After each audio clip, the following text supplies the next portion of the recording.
the more I read, the more I realized that it wasn't just looking back on this historical character and, oh, isn't that so interesting? This is a living, breathing person who was every bit as hip and strange and, radical and avant-garde at his time. Mm-hmm. All of them were, actually. I'm Rebecca Hoogs, the Interim Executive Director of Seattle Arts and Lectures. You're listening to Sal on Air, a collection of talks and readings from the world's best writers gathered over the past 34 years of Seattle Arts and Lectures. In this event, recorded in March of 2010, former U.S. Poet Laureate Rita Dove shared poems from her new book, Sonata Mulattica. This collection tells the story of George Augustus Polgreen Bridgetower. Previously just a footnote in Beethoven's biography, Bridgetower, who was a black violinist, had a sonata dedicated to him, and then, after falling out over a girl, found that same sonata renamed. In this groundbreaking book, Dove tells Bridgetower's story and restores one piece of lost history of African Americans in classical music. The son of a white woman and a, quote, African prince, Bridgetower travels to Vienna to meet bad boy genius Ludwig van Beethoven. As Dove describes it, the chemistry of Beethoven and Bridgetower had a dazzling quality, not unlike a romance of its own. Dove also illustrates the ups and downs of life as an 18th century musician, which is not so unlike the lives of many working artists today. Then, and now, artists' lives are uncertain, exhilarating, and precariously dependent upon patrons for financial survival. Often the only artist of color in wealthy white spaces, Bridgetower's musical prowess, and in fact his life itself, faced erasure even as he lived and played. Without Dove to revive his story, Bridgetower may have been lost to time. Dove once noted, quote, "There's always been a special place in my work for people who drop out of history." In this reading, she brings George Polgreen Bridgetower to life for an audience in whose minds he lives still. Let's rekindle his spirit once again and hear what Dove's writings in Bridgetower's life and music continue to tell us today. This is Sal on Air.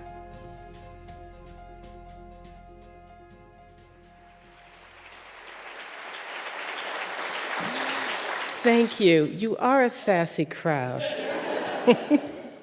It's wonderful to be here. I can feel the warmth, and I want to thank that remarkable young man who sang his song of himself tonight. That was beautiful, wasn't it? Thank you.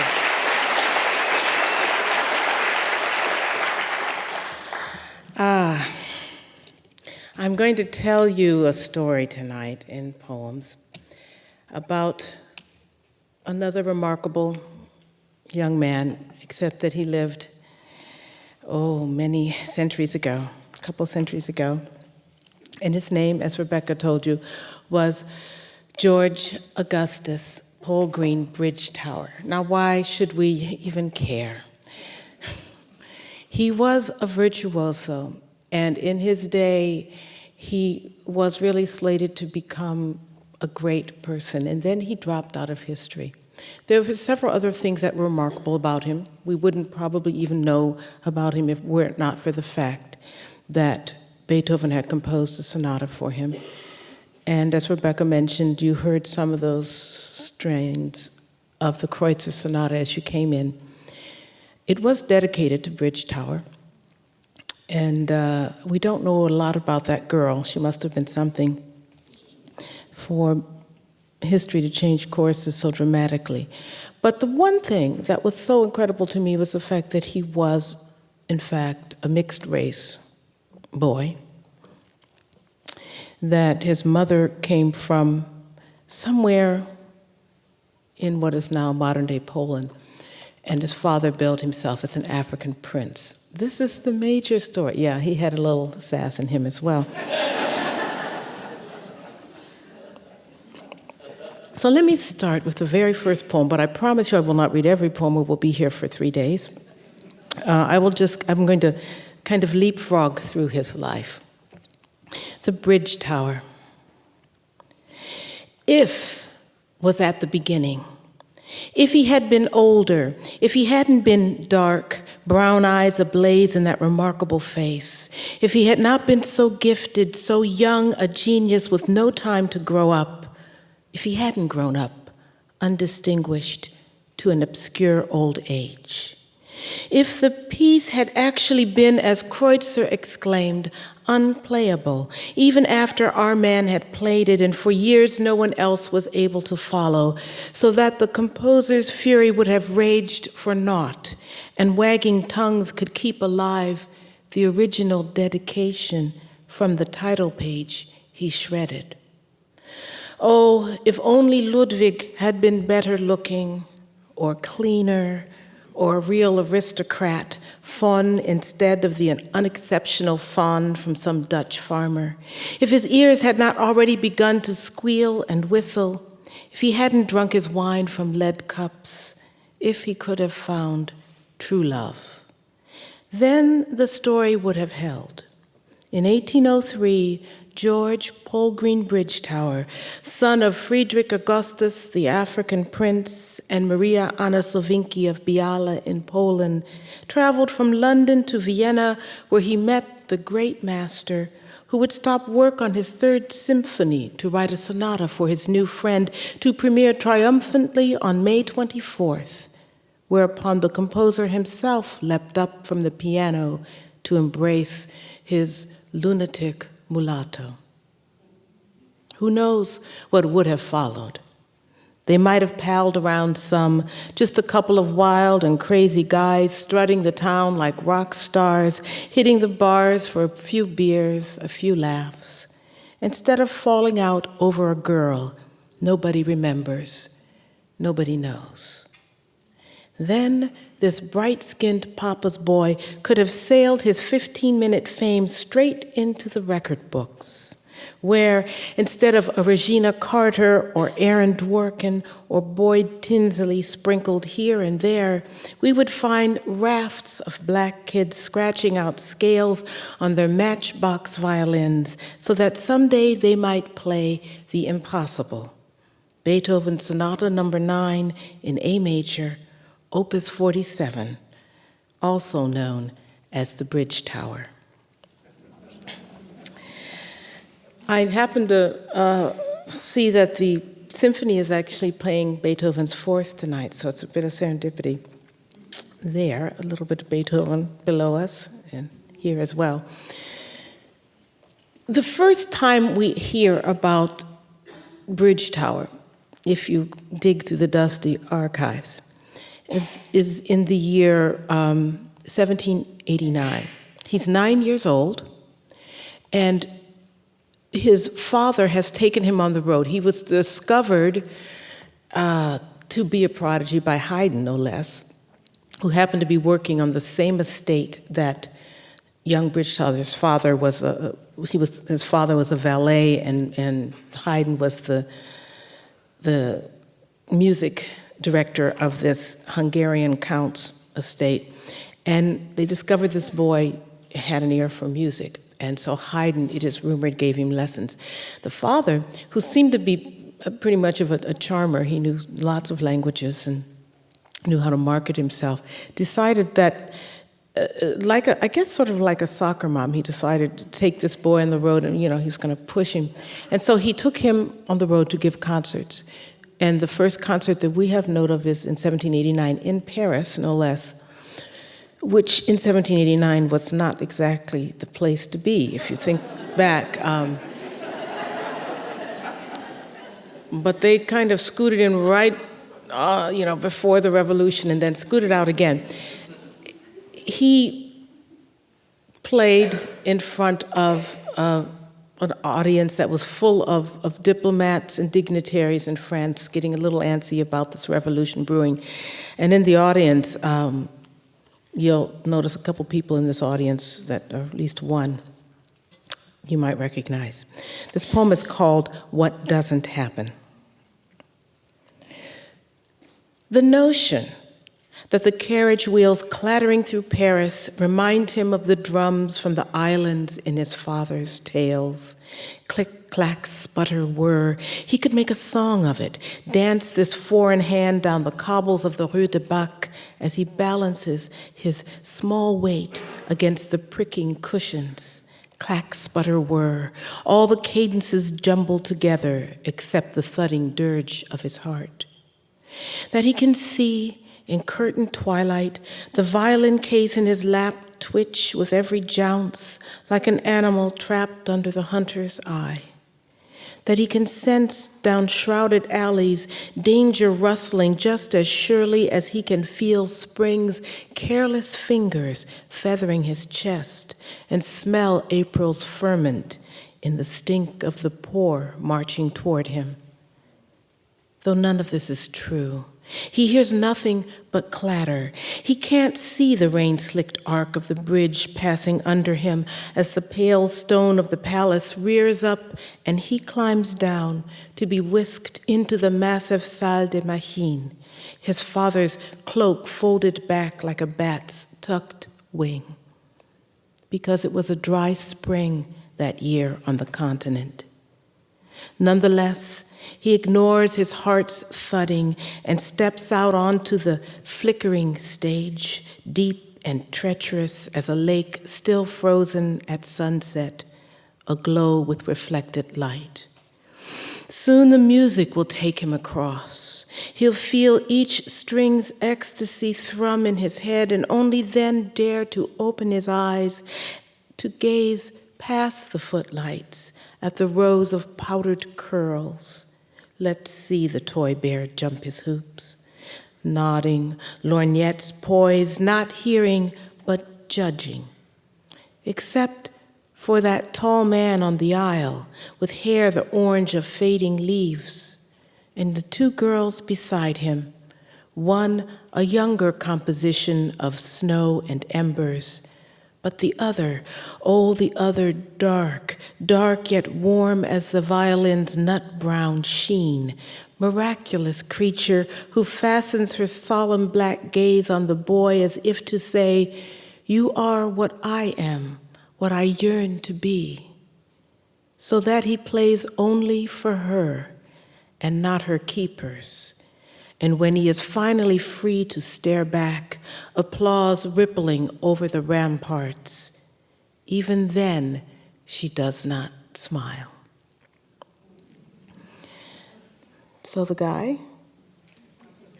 it's Jefferson, yeah, red-headed Jefferson. And in fact, it's a little story I'll tell you now about that poem because I knew that Thomas Jefferson had been in Paris at that time. And he was an amateur violinist.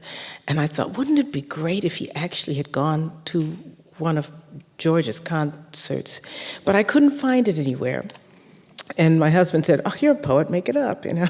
I said, that's not what we do necessarily. Which is why, I decided to call it What Doesn't Happen so that I could do whatever I wanted. But I had finished the poem, in fact, when one of someone wwho worked at Monticello contacted me. Monticello is really practically in my backyard in Virginia. It's very close. Actually had wrote me and said, "Did you know that, I think you'll find this of interest," and I went through a book that she had lent me, and in it, they had all of Thomas Jefferson's notes that he took. He always kept meticulous notes about how much flour he bought, or all of these kind of housekeeping notes. He also kept a note of everything that he did, and he made a note of all of the concerts that he had gone to in Paris, and noted what was played. And at one there was Bridgetower. So I said, so it actually did happen. Now, Sally Hemings, I don't think she was there, but it's a different story. Needless to say, Paris got too hot for father and son, and so they skipped across the pond and went to England. Now, you have to imagine that as a musician in that day, you did not have the opportunity to record. There were no iPods or not even, tape decks or anything like that. So you played live, and that meant you had to find your audience, you had to find a patron, someone who would pay for your upkeep while you were busy touring. And the father set his sights on royalty. You might as well start at the top, right? He began to, I wouldn't say stalk the Prince of Wales, but he knew where he was. And the Prince of Wales would come down from London to the seaside because the sea supposedly had curative powers. And he had begun to spend a lot of time in Brighton. And so that's where the father went with his son. And in this poem, they're sitting there, and it's a teeny little village at that time. Brighton was just a little, kind of dinky sea town. But the father is giving his son a lesson on how to dress for success. The wardrobe lesson. Everyone in this brine-soused village believes an African loves color. So let it be red for our promenade along the Stein, with a splash of yellow to inflame their watery sensibilities. I think it's the sun they so yearn for. Blue saddens this close to the sea, though turquoise is beckoning, and emerald is best a hue entertained only in furnishings. True, we are props of a sort, let's not forget it. Yet what an aspect will project unleashed among the masses. Against our darker palette, any color thrills. The main thing is fabric and plenty of it. Clouds of silk, waves of damask to be cast off or furled neat to the chest with a certain sly emphasis. You'll learn these sophistications in time. For now it's enough to remember we are here to confound them, these wizened polyps crossing the sands in their creaking bathing machines. So, bright sashes and billowing sleeves, rings on as many fingers as you dare, perhaps a turban or some other headdress to lend majesty without competing. The ladies adore a cape. Different from a cloak, this you can wear inside, where one brisk swirl will conjure a fable of perfumed trysts and moonlit swordplay. As for the embroidered slippers, ungainly as they might seem, the upturned toes do not emasculate. Each step becomes necessarily deliberate, and so recalls the boudoir. Don't flinch. It won't do to ignore what waits behind each smile, that unvoiced sigh accompanying your every tremolo. Go ahead. Examine those upturned faces in the concert hall, their tiny gasps and glistening cheeks. I've seen it, boy, even for one young as you. Ah, the ladies are always bored and lonely. You will not need a horse if you have a cape. Thank you. Thank you. He was a trip. There was really,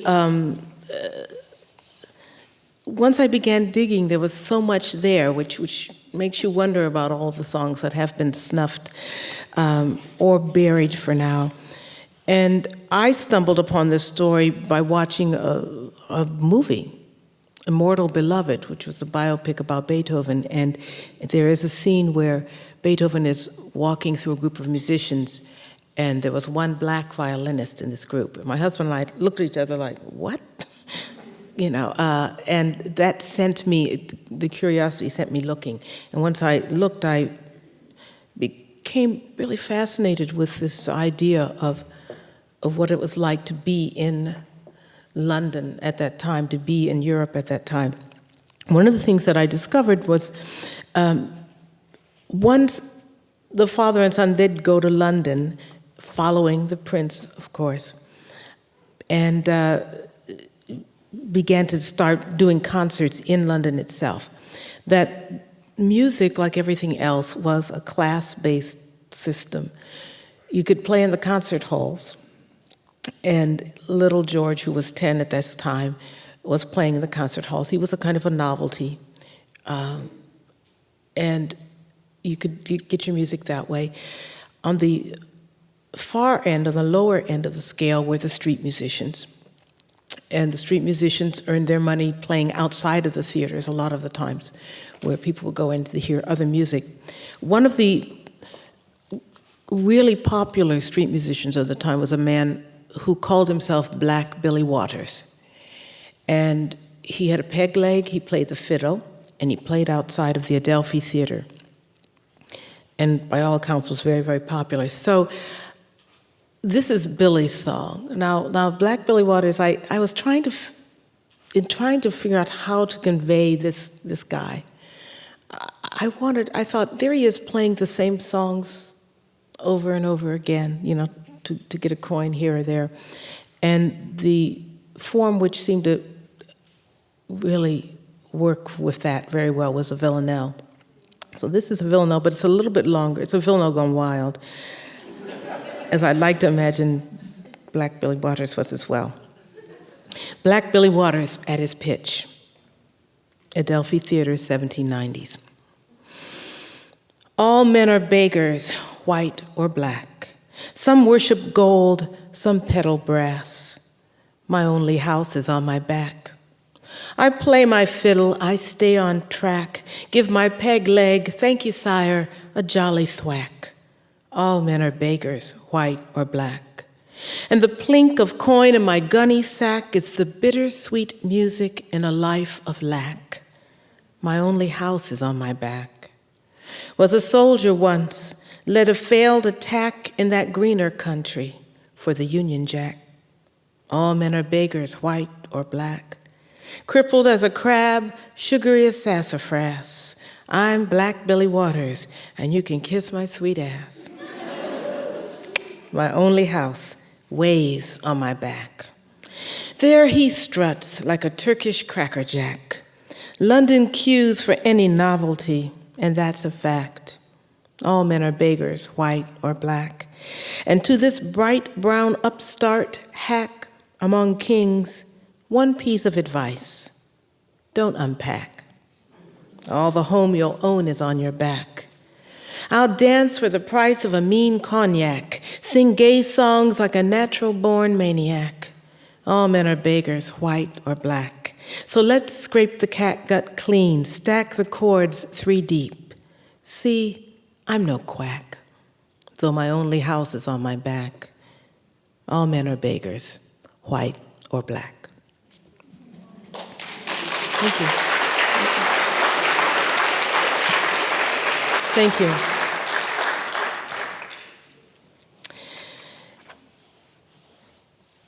There are so many interconnected stories once you start digging into this one, and one of the things that I found remarkable was that Haydn, who, if you remember, taught this young boy when he was 5, ends up in London as well. He goes because he's following the opportunities to get commissions for his pieces. And so in a certain way, he is also a slave of sorts. He's a slave to his to those who have the money. I rarely actually read a poem about Haydn because I can get carried away, and then I'll read about Haydn, and then suddenly it's the Prince, and we'll be here until it's dawn. But I thought I'd like to read this one, which follows right after the Black Billy Waters. Haydn has come to London to compose some pieces, and this is called Haydn Overheard. It is a sad thing always to be a slave, but if slave I must, better the oboe's clarion tyranny than a man's cruel whims. I stayed on at Esterhazy, writing music for the world between spats and budgets, with no more leave to step outside the gates than a prize egg-laying hen. Even after Miklos died and his tone-deaf son filled the courtyard with military parades, I hesitated, Call it robbing Peter to pay Paul, but I had been homeless once and did not care for hunger. I was content, at times happy. There were commissions sufficient to drown out the prince's baritone and his demand for more and more divertimenti. My proudest thought that Mozart called me friend. My sweetest remembrance, the black servant's child lowering his violin to smile and whisper in time to the music, Papa. The strangest wages arrived from Spain in recompense for 7 last words of our Redeemer on the cross, a giant chocolate cake spilling gold coins.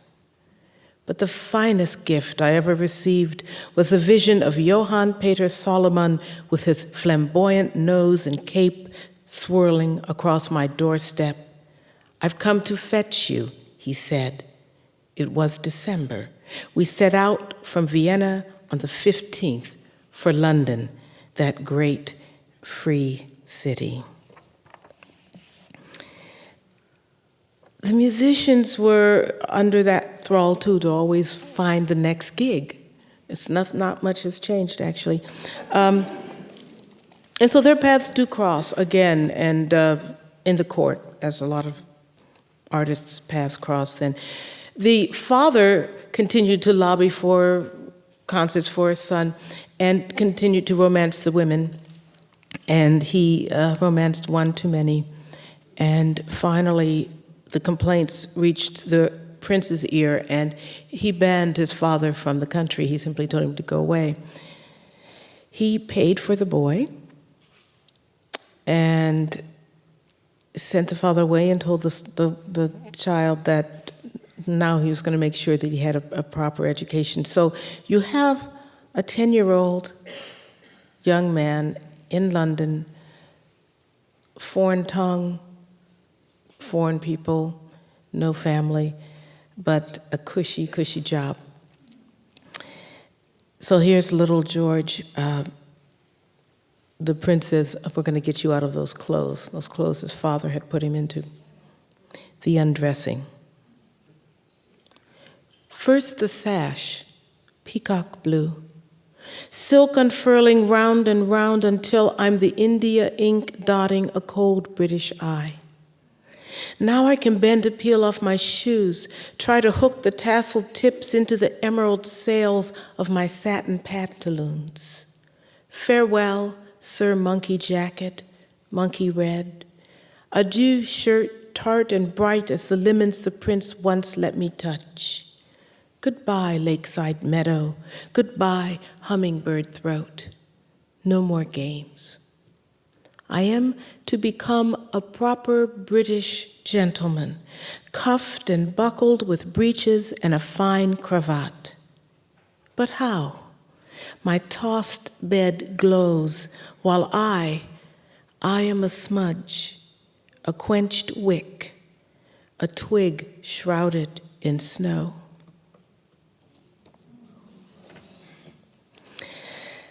He does become that proper British gentleman.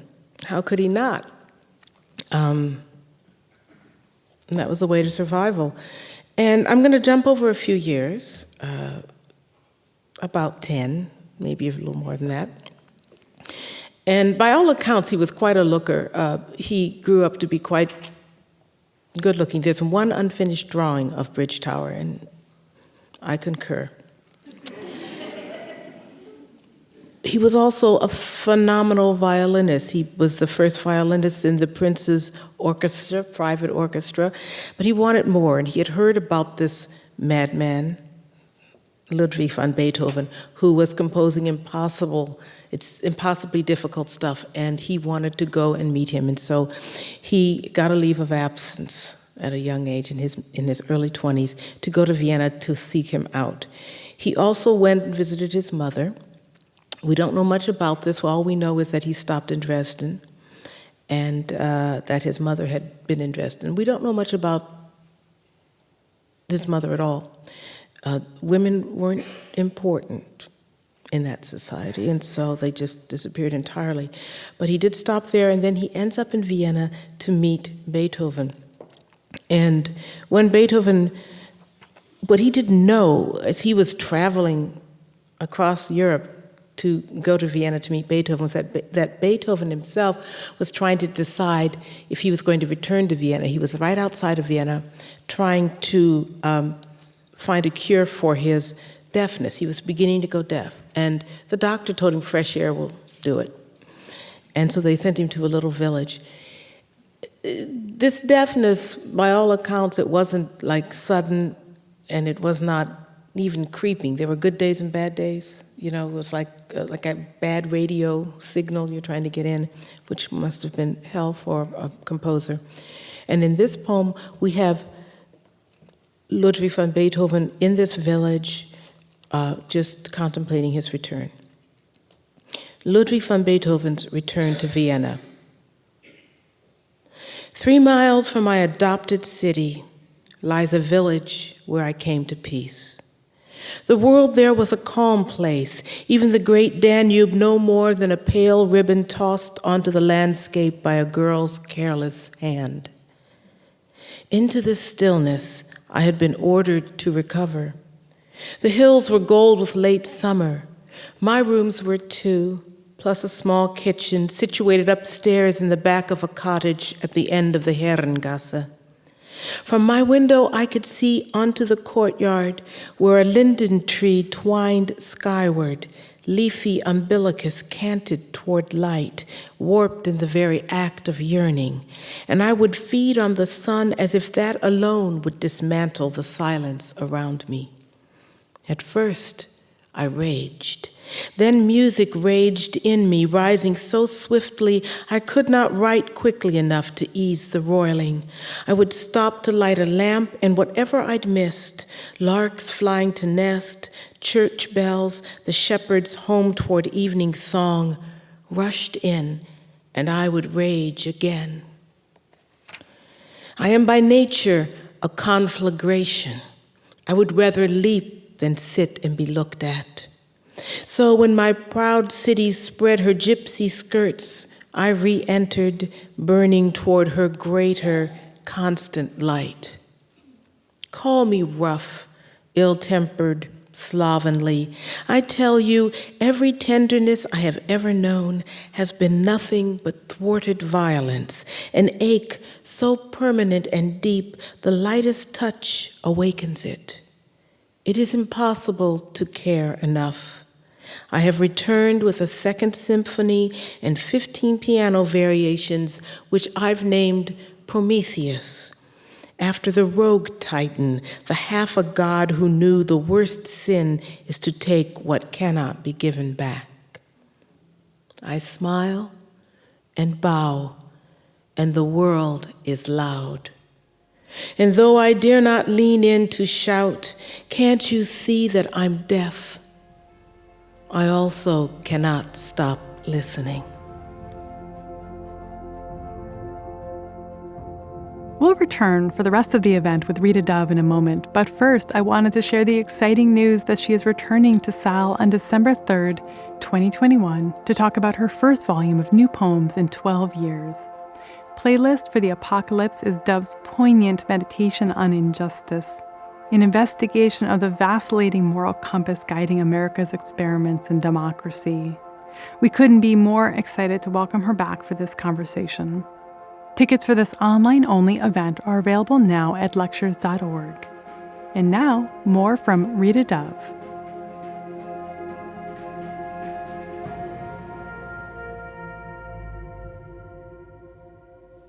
He did stop work on the Third Symphony and wrote this sonata for his new friends.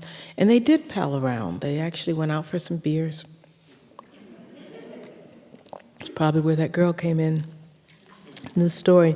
But before all that happened, there was Beethoven composing this incredible sonata, which now we say is classical, but at that time it was very avant-garde. Up to that point, you had a soloist, and you had an accompanist. The piano played behind or underneath the violin, and the violin had the main line. In this one, if you don't know it, listen to the beginning of it sometimes. It's a conversation. The violin starts, the piano answers, and so there's a lot of back and forth at the beginning. It was totally radical at the time. And Beethoven didn't finish it until the night before, meaning that Bridgetower sight-read a few parts of this. In fact, at one point, Beethoven told him, well, just ad-lib, just, improvise. And he did, and in the concert, Beethoven was accompanying him on the piano, and he leapt up and embraced him, and then they did it again. They did a little encore in the middle, just like jazz musicians. I'll read you a poem. This is taking place on the day of the concert. The year is 1803. Bridgetower, I think he's 24 years old, and Beethoven's about 34. This is what their ages were. And the concert took place at 7 in the morning, which would not have found me there, because I am really a nocturnal person. But Beethoven finished at about 3 a.m., so they didn't have a lot of sleep either. In this poem, there'll be varying voices, because people would come to these concerts. It was an outdoor concert. They came to be seen. Some came to actually listen. Some came to do, to hobnob. And you'll get all of these voices in the poem. Augarten was the name of the place in Vienna where the concert took place. Augarten, 7 a.m. Spectator 1. Heavenly, to escape the city's poisons and breathe honey, honey, honey. All praise morning's cathedral, the ranks of noble linden presiding. May we be privileged to pass through their green light and feathered fragrance with tipped hats and mute nods. Amen. The British ambassador. There goes Shapanzik, huffing up the aisle in his entrepreneurial trappings. Dear God, the man expands weekly. Ah, the Archduke. And Prince Lobkowitz, poor soul, such an unsightly specimen, and feels just as miserable as he looks. I'd have ended it years ago, gone out like a man. Spectator 2. Curious beginning. Solo violin, reminiscent of Bach, but wilder, a supplication. And the piano's reply is almost a lover's, a bird on a cliff returning its true mate's call. Child. He moves around too much. He's like a poplar in the wind. Spectator 3. For a savage, he plays quite nicely. As for his figure, tall, slim, dare I say, elegant?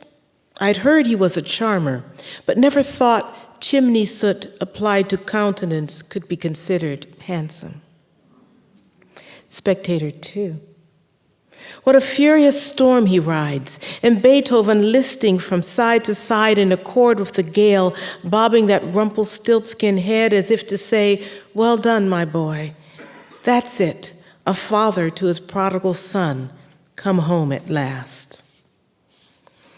British ambassador.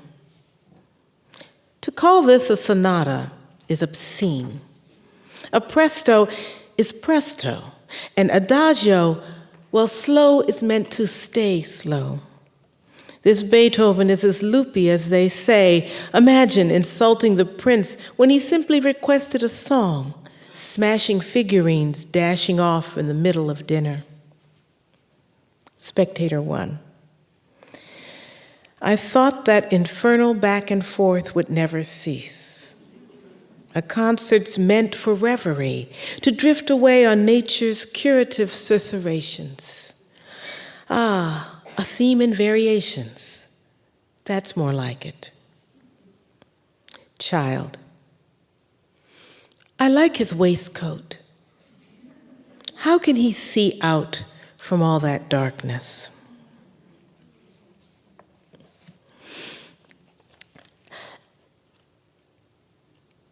And then along comes this girl. But we don't know anything about her, not a single thing, except what Bridgetower says many, many years later when someone asks him what happened. And all he will say is that I made a saucy remark about a girl. That's all he said about it. We're left to imagine what had happened. I tend to think that because he was really quite good looking, and we know that Beethoven was not, that there was the rivalry became exacerbated in that sense.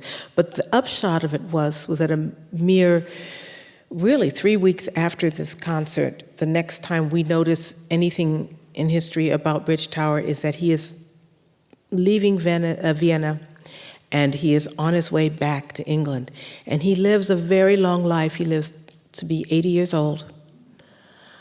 He makes a fairly respectable living as far as we can tell. He still played his violin, but he never gets the spotlight again. It is as if, that part of the book closed. So we're left with speculation. By all accounts, the rapport between him and Beethoven had been very intense and good, which is probably why the breakup was so intense as well. But he does go and he gets a degree in music so that he can teach, which also hasn't changed much, I think, over the years. He goes to Cambridge and gets this degree so that he can also start giving lessons at some point in his life. For this concert, to get his degree in Cambridge, he had to compose and have a concert played in Great St. Mary's Church. So this is that moment. This is many years later, about 10 years later, 10 years later, after meeting Beethoven. Cambridge, Great St. Mary's Church. I kneel, but not in sufferance, not in faith. There is a fulcrum beyond which the bow tip wobbles, no ardency nor forceful wrist can make it sing. I am there at wit's balancing point. Music pours through the blackened nave, hollowing my bones to fit the space it needs.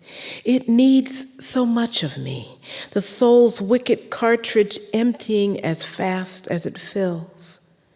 I kneel because even the reed bends before God's laughter splits it, and the storm moves on.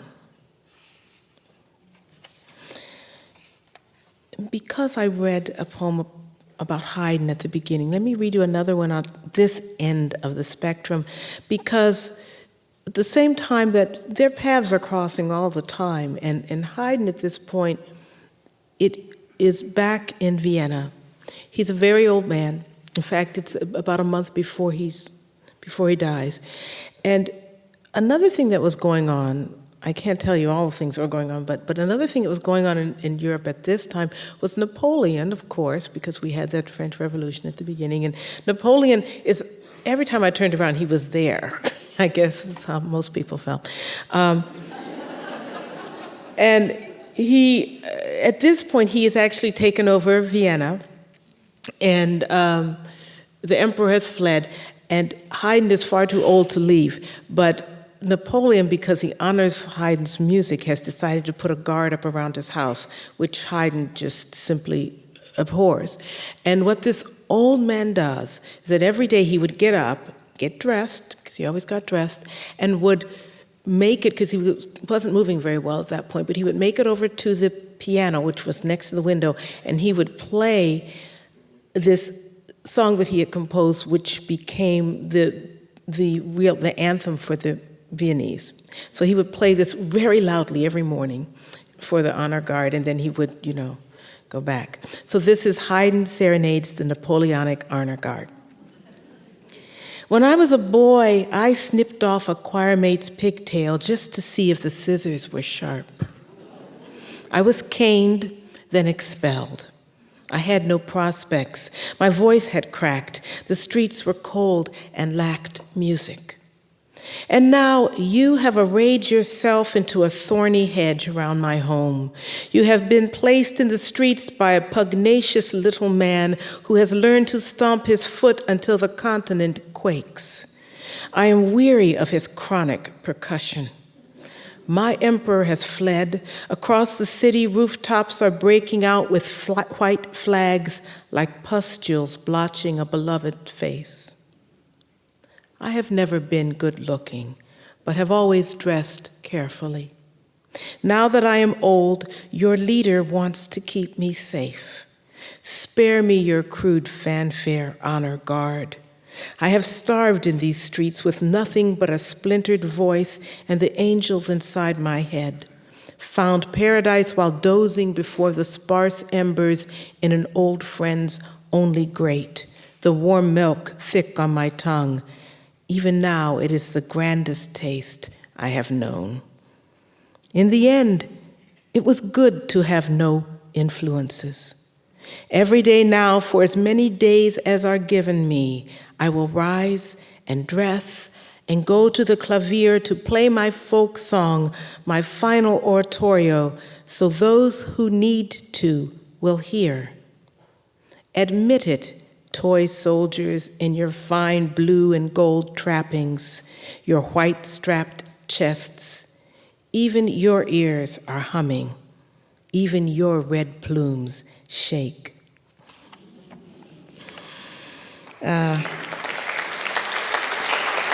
Thank you. Thank you. I'm skipping quite a few years now. I'll just leap right over them. And I'll take you near the end of Bridgetower's life. He, as I said, he lived to be 80 years old. He lived into Victorian England. He died in 1860 in subsidized housing on the south side of the river in London, which was not a trendy place to be in 1860, not like it is today. I found his, the death certificate, which had been signed by a neighbor, or let's say the neighbor who was illiterate had put an X there. Someone else in subsidized housing. So I'm going to end with one last poem by Bridgetower's voice, and then the neighbor, and then a final poem, so 3 more poems. This is Bridgetower on his deathbed, number 8, Victory Cottages, Peckham, 1860. Not true what the living claim we regret in the last hour. No memories worth blubbering through, nor scrabbling for favor in the eyes of our children, nor honor sought among friends. Drool travels unnoticed from collar to pillow, while suspended by blankets, a thigh dangles, blameless and bare. Shame has lost its sting in this penultimate hell, these next to last days when we're still ourselves. I don't need wine or gossip or weather. I don't give a fig for warm socks, or don't laugh, the summer's first pear, a fruit I haven't been able to digest for 20 years and have mourned for as long. What's any of it compared to this draining of humors, this wondrous uncaring? Pain is an interference. Love is cumbersome. For I loved only what my fingers could do, and even they did not serve me forever. The Witness. Yeah, that's him, Bridgetower. Didn't know his given name. George, eh? Like the king. Fancy, fancy for that sour pint of breath he was wheezing. Half-blood and all, though, I didn't mind him. Dusty a bit. I couldn't help brushing my sleeve after greeting, afraid he'd sprinkle some of that brown my way. Sorry, It ain't right to make fun of the fresh dead, to say late departed, them that's just cooling. So he was a fiddler, something of a stunner in his day. Days done, gone the sun. Ain't that a German song? Heard it somewhere. Kind of mournful. Wonder, could he play that? And I'll end with the last poem in the book, which really was a tribute to my husband and my daughter who went with me to London on one of my last trips there and patiently held maps and cameras and everything as I walked around. I wasn't looking for much. I really just wanted to walk the London that Bridgetower had walked, which is a much smaller London. But I also the other thing I wanted to do was I really wanted to find that house, at least the site of that subsidized housing where he had lived and had died his final days, knowing, of course, that it was not going to be as it was, but needing to go there. There's one reference in this poem that you may not, two actually, I'll give you. One of them is Victory Cottages, which is the name those cottages were given at the time. And the other is Janissary. And the Janissary bands were actually bands of Africans who got stranded in England because of good old slavery and ended up entertaining by marching down the streets in very, very vibrant colors like that father, those many years before that. And gathering money because people would toss them coins and stuff. So they called themselves the Janissary Band. The end with MapQuest.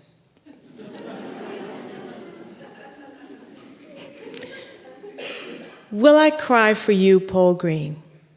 Will I drag out your end, though it is long past, though I drove slowly past the place of your dying days and recorded what I knew I'd find there? Families in townhouses, a sensible Vauxhall parked askew in the carport behind the green grate. Will I tell you, whispering to no one in particular, how even the street sign seemed greasy and that it was raining, Natch, and whenever I tried to focus on the thought of you laid out in one of those miserable Victory cottages, no turrets, no gilded palms, no jiggling regents, I had to do something, crack a joke, or snap another useless photo of the Bellington Primary School. But when we turned left to round the block for the 5th time, it was the perfectly dismal sight of a fast food joint on the corner, Sam's Kebabs, which cheered me.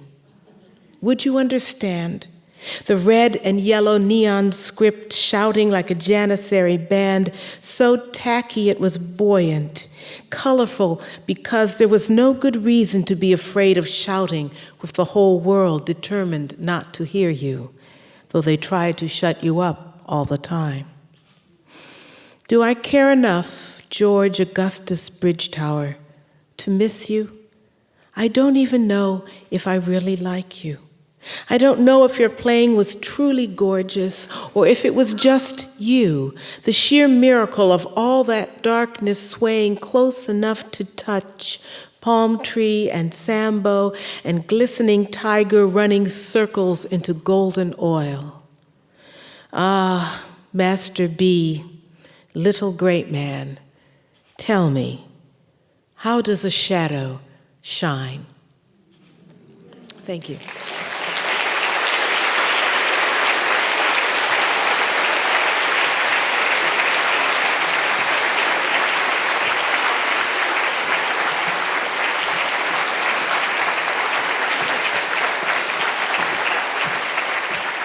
So research obviously played a big role in this book. Mm-hmm.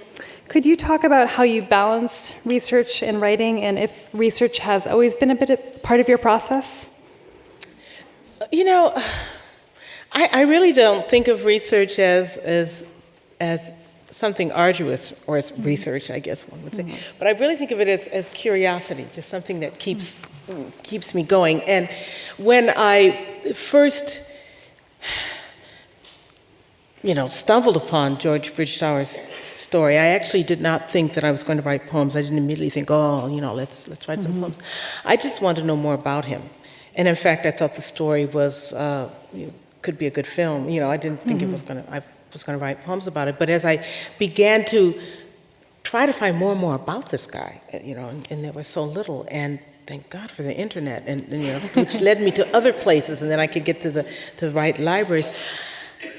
It became so rich, and I began to write to be able to understand it myself. Now, in terms of actually writing and actually doing the research, how it balanced out, I tended to read and do a lot of research and not write a single word, and until it was about to burst out, and then I put the research away and didn't look at it, and wrote. Didn't care about dates, didn't care about anything like that. Then I would go back and do more research and make sure that things were... I tried not to get too tied up on dates and all of that kind of stuff, because I didn't want it to be just another... this is going to sound so bad. I didn't want it to be, like another BBC production. There's a space for that, but I didn't have the props. So I wanted him to come alive, and the more I read, the more I realized that it wasn't just looking back on this historical character and, isn't that so interesting? This is a living, breathing person who was every bit as hip and strange and radical and avant-garde at his time. All of them were, actually. And Beethoven was insane. I mean, the man was, he was totally unacceptable in public. I mean, and yet we think of him as this little bus on the piano. So I wanted to get at that, and that meant getting the research out of my head when I wrote. Right. It does seem like it would make a good film. Has Hollywood called yet? Are you listening? Yeah. No. Actually, no. Well, there've been a couple of nibbles, and a wonderful production company in Baltimore they're going to do a documentary. So, or at least we're working toward that, but that also means you're getting funding and back and forth and all that, which I think it'll be a creative documentary in the sense that it won't just be a telling of his life, but it'll have some creative moments, and so that's in the very early stages. But I think it would make a fabulous movie. Yeah. Well, it might be the first book of poetry ever to be optioned. Wouldn't that be cool?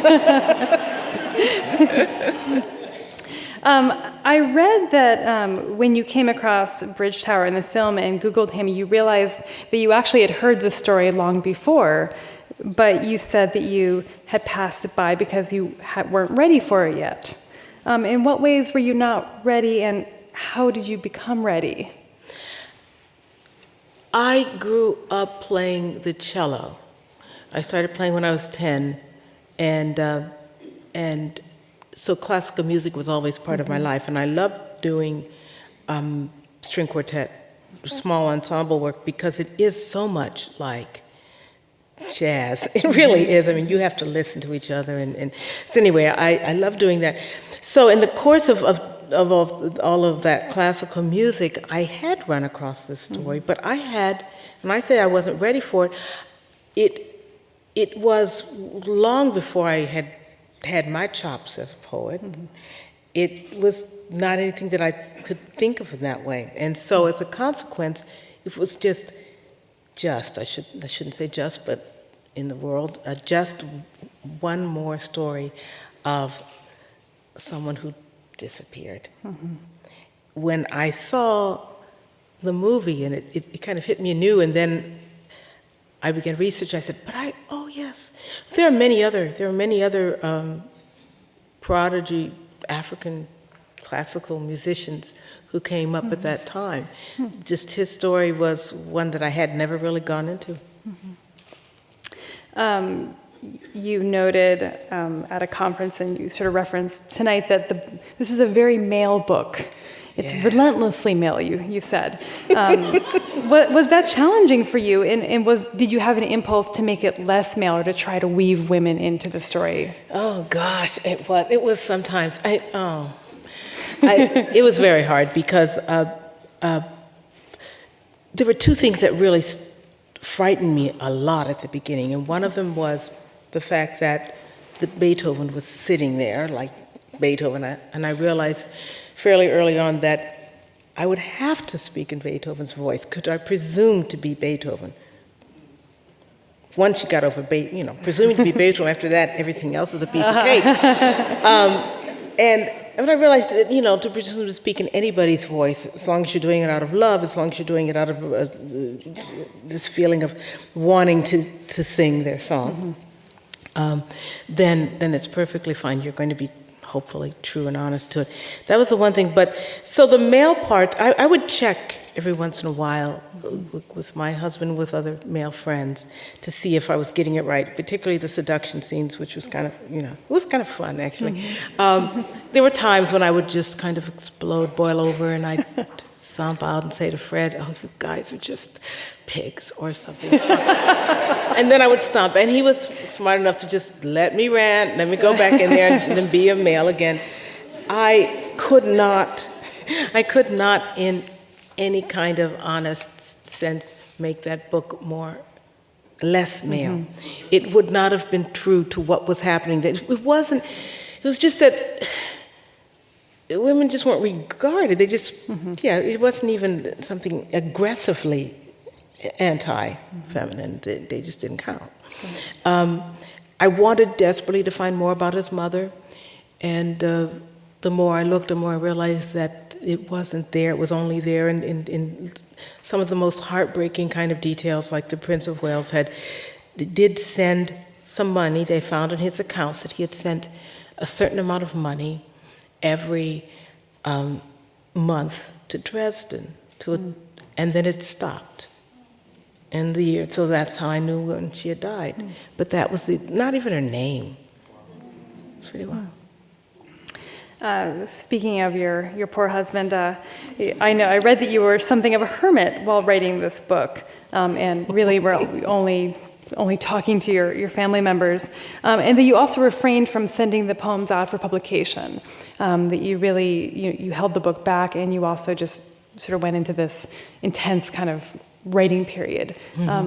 Why this book? Why did you need that sort of intensity and also privacy around the poems? I've never done that before with a book. I mean, or with poems. I've always felt strongly that poetry was a living, and it is, a living and a breathing thing, and I wanted to be in the world while I was writing it, obviously. It was a part of my life. But this book was different for several reasons. One of them was, the major reason is that it was taking place in another era. And the baseline of English, I guess, was different, let's put it that way. I did not want it to sound like actors speaking, poor British accents, or anything. I didn't want it to become that. But I needed to create, in a certain way, a new English, which was slightly formal, but still had something contemporary in it.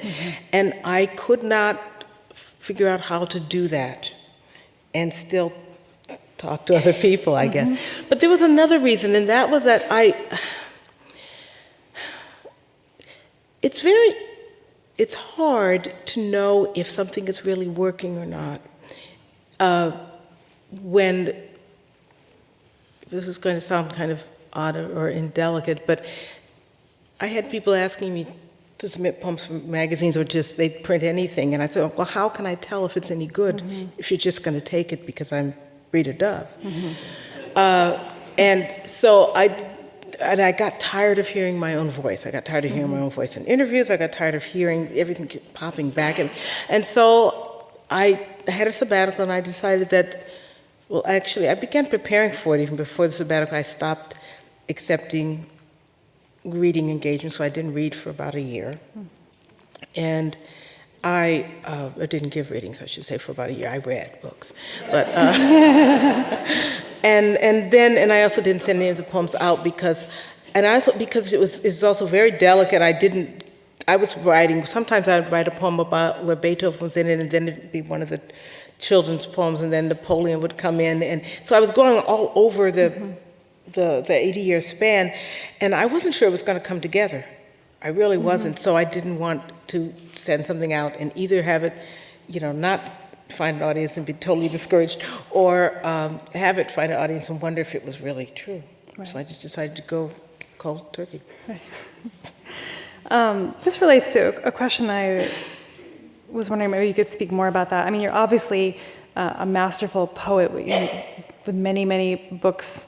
Yet I imagine, that as we all do, that you still have to work on it, that there are still particular challenges as a poet or techniques or parts of your poetry that you're still working on. Could you say more about what some of those challenges are, the things that you work on? I work on it all, every day. I think that if it were coming easy, I must be doing something wrong. Then I would be bored. Mm-hmm. Every single poem that I finish, or at least give out of my study, free, mm-hmm. has terrified me utterly when I started to write it. Mm. Every single poem, I feel like, I don't know what I'm doing, or this is really weird, or really wild, or is it going to be something? And I think that because I want to always be pushing that envelope and always be trying something new. I love revision. Maybe I'm a masochist, but I do. That's the phase where things really start to happen, and it's not unusual for a poem to go through. I don't even count. Mm-hmm. But because this book was so big and I had to start keeping some kind of system, I actually did, I numbered all the drafts so I wouldn't get lost, and it would go up to 30, 40, 50, that's okay. Mm-hmm. No, you work at it, and I guess it's like musicians, mm-hmm. too, that, you do your scales and you keep working at it. Well, let's turn to what you look for in other people's poetry. I know you're editing the Penguin Book of 20th Century American Poetry. What has been your approach to this gigantic task? It's so big.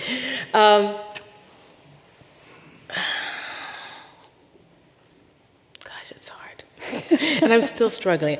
The question is, in any kind of anthology, is to try to, this particular one that has a set time period, and this one's the 20th century American poetry, mm-hmm. is to try to get an overview, a sense of how the different schools influence one another, and because you cannot include everybody, mm-hmm. even really, really worthy people, if you're trying to do 100 years worth of poetry. So that's one of the hardest things that's been just trying to decide how to approach it. Not a strictly chronological thing necessarily. And that's something, though there is a chronological element into it, I just didn't want to go by birth date, okay? This person comes before that person. But more toward schools, and then the people kind of jut out, get away from the schools.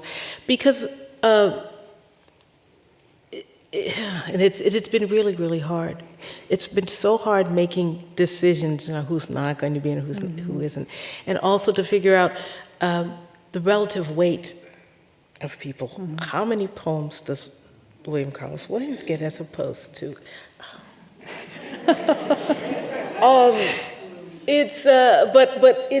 I agreed to do it in one of those moments when I, thought it would be really good for me. It would be good to really start to think about how American poetry has been shaped, and it's shaped slightly differently from when I started reading poetry in the 60s, I guess, the late 60s. It's shaped up a lot differently, the 20th century.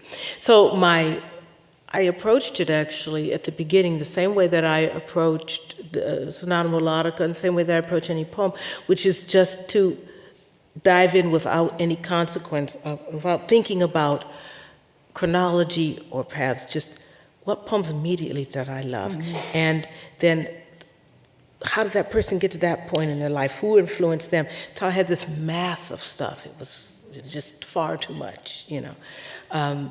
And then I began to look at it all, and when I do that, I put it all over the floor, and I walk around looking at where currents were, and trying to be very careful that I don't allow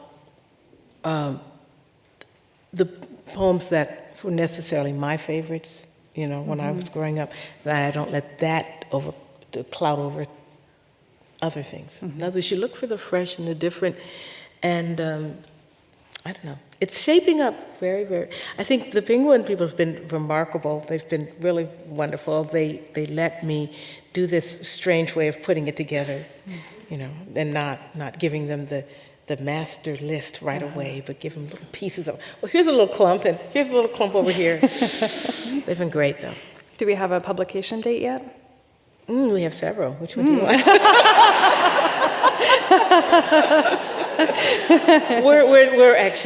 we're shooting for fall of 2011. So that means I better get it in by this fall. Okay. Well, speaking of reading in your early reading life, I know that the public library played a huge role in your youth and in the development of your love of poetry.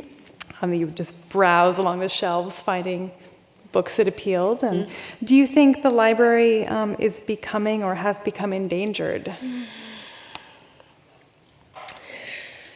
Yes, I think it is becoming endangered, and I don't know how that's going to play out in the way that actually in the way that we think, where actually the way that we organize our thoughts.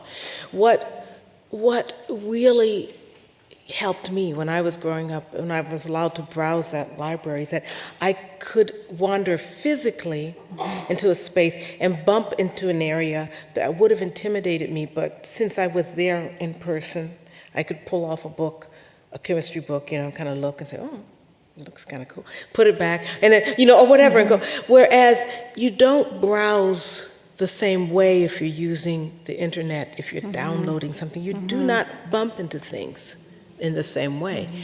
And that's going to change the way we think, frankly. I think I can see it even now in my students in the way that they look for things. And I'm thinking, but you're not looking around. You're going, yeah, the line may meander, but it is a straight line that's just been curved, it's not 360.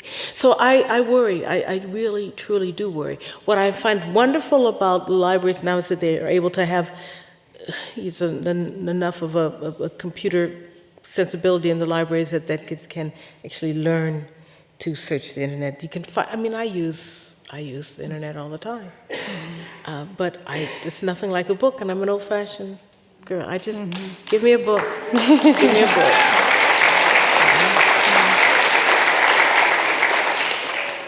We'll end with this question. Could you tell us about your favorite dance? Whoa, my favorite If dance. you can pick just one. Gosh, or two.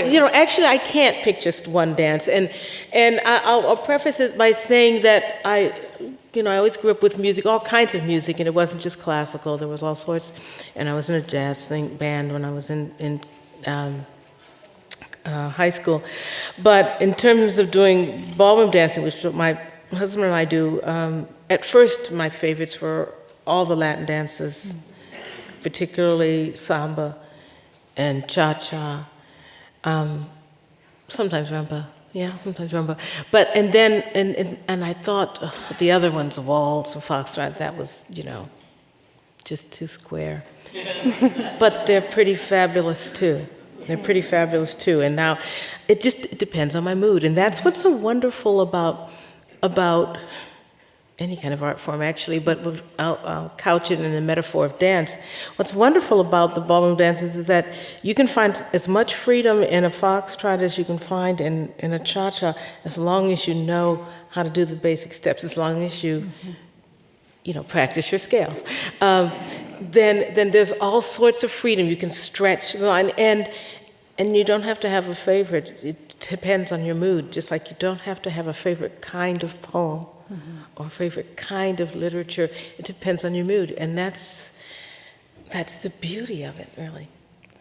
Thank you so much. You're welcome. Thank you all.